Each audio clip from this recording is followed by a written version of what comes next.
Okay, today we're changing out the tankless water heater. 2 disconnects. This unit takes 2 sets of 240 volt 40 amp breakers, and we'll show you how it goes. That's what the inside power connection looks like. 2 sets of hots, cold water coming in, hot water going out.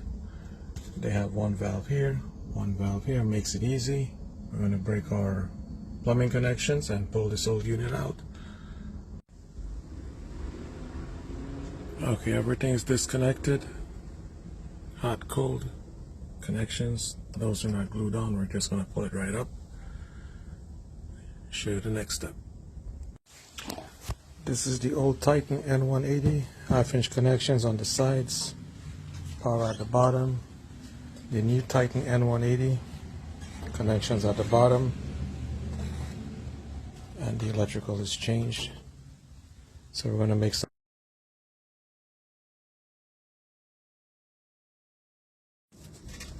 Okay, so we're all done.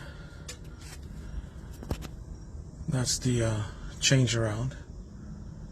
Unit is on standby, and there's no leaks usually. And that's it.